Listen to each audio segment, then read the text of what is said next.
ಇಂದೇ ಡೌನ್ಲೋಡ್ ಮಾಡಿ ಮತ್ತು ನಿಮ್ಮ ನೆಚ್ಚಿನ ಶೋಗಳನ್ನು ಆನಂದಿಸಿ.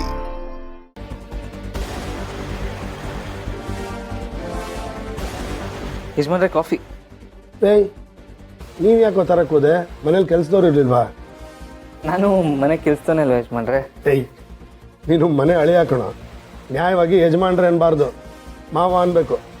ಯಜಮಾನ್ರೆ, ನಾನಿವತ್ತು ಮನೆ ಅಳಿಯಾಗಿ ಬಂದಿಲ್ಲ, ಮನೆ ಕೆಲಸದವನಾಗಿ ಬಂದಿದ್ದೀನಿ. ಏನೋ ಹುಡುಕ್ತಾ ಇದ್ದೀರಲ್ಲ, ನನ್ನಿಂದ ಏನಾದರೂ ಕೆಲಸ ಆಗಬೇಕಾಗಿತ್ತಾ?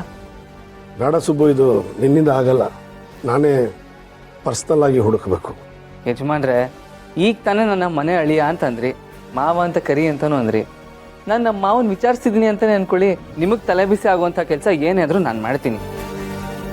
ಪರ್ಸ್ನಲ್ ಅಂತ ಬೇರೆ ಹೇಳ್ತಿದ್ದೀರಾ, ನಾನು ಶ್ರದ್ಧೆಯಿಂದ ಮಾಡ್ತೀನಿ ಯಜಮಾನ್ರೆ.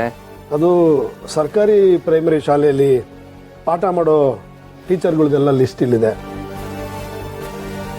ಮುಖ್ಯವಾಗಿ ರಾಮಾಪುರ ಅಥವಾ ಅದರ ಸುತ್ತಮುತ್ತ ನಂದಿನಿ ಇನ್ನೂ ಟೀಚರ್ ಯಾರಾದರೂ ಇದ್ದಾರಾ ಅಂತ ನನಗೆ ಡೀಟೇಲ್ಸ್ ಬೇಕಿತ್ತು. ಹುಡುಕ್ತೀಯಾ?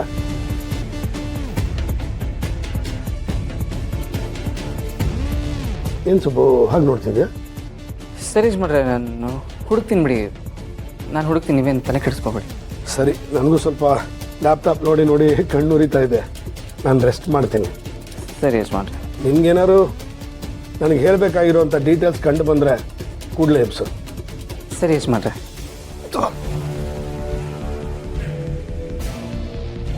ಯಜಮಾನ್ರೆ ಕಾಫಿ. ಈಗ ಕೆಲಸ ಮಾಡ್ತಾರೋ ನೀನಲ್ವಾ, ನಿನಗೆ ಇದರ ಅವಶ್ಯಕತೆ ಜಾಸ್ತಿ. ನೀನೇ ಕುಡಿ. ಕಣ್ಣಲ್ಲಿ ಕಣ್ಣಿಟ್ಟು ನಂದಿನಿ ಇನ್ನೂ ಹೆಸರನ್ನ ಜ್ಞಾಪಕ ಇಟ್ಕೊ. ಈ ಪ್ರೀತಿ ಅನ್ನೋದು ಹೃದಯದ ಮೇಲೆ ಹಾಕಿರೋ ಅಚ್ಚೆ ಹಾಗೆ. ನಾನು ಮರಿಬೇಕು ಅಂದ್ಕೊಂಡ್ರು ನನ್ನ ಹೃದಯ ಮರೆಯಲ್ಲ.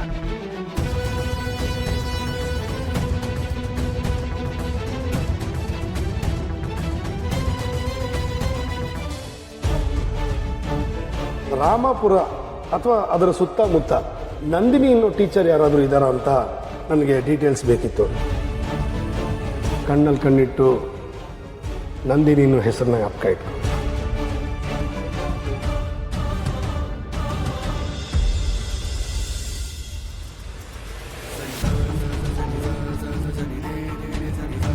ಸುಬ್ಬು, ನೀನು ಈ ಪತ್ರನ ಓದ್ತಿದ್ಯಾ ಅಂದಮೇಲೆ ಇಷ್ಟೊತ್ತಿಗಾಗಲೇ ನನ್ನ ಮಗಳು ನಿನ್ನ ಜೊತೆ ಹೊಸ ಜೀವನ ಶುರು ಮಾಡಿದ್ದಾಳೆ ಅಂತ ನಾನು ಅಂದ್ಕೋತೀನಿ.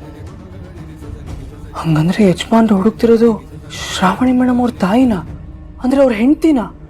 ಯಜಮಾನ್ರು ನಂದಿನಿ ಅಮ್ಮವ್ರನ್ನ ಹುಡುಕ್ತಿದಾರ? ಅಂದ್ರೆ ನಂದಿನಿ ಅಮ್ಮವ್ರು ಇರೋ ವಿಷಯ ಯಜಮಾನ್ರಿಗೆ ಗೊತ್ತಾಗಿದೆ, ಅಥವಾ ನಂದಿನಿ ಅಮ್ಮವರು ಯಜಮಾನ್ರಿಗೂ ಒಂದು ಲೆಟ್ರ್ ಬರ್ತಿದಾರ? ನಾನು ಮದುವೆ ಟೈಮಲ್ಲಿ ರಾಮಪುರಕ್ಕೆ ಹೋದಾಗ ನನ್ನ ಜಾಬಲ್ಲಿ ಲೆಟ್ರ್ ಸಿಕ್ಕಿತ್ತು. ಈಗ ಯಜಮಾನ್ರು ರಾಮಪುರಕ್ಕೆ ಹೋಗಿ ಬಂದ ಮೇಲೆ ನಂದಿನಿ ಅಮ್ಮವ್ರನ್ನ ಹುಡುಕ್ತಿದ್ದಾರೆ. ಇದರಲ್ಲಿ ಏನೋ ವಿಷಯ ಇದೆ, ಅದೇನು ಅಂತ ತಿಳ್ಕೊಬೇಕು.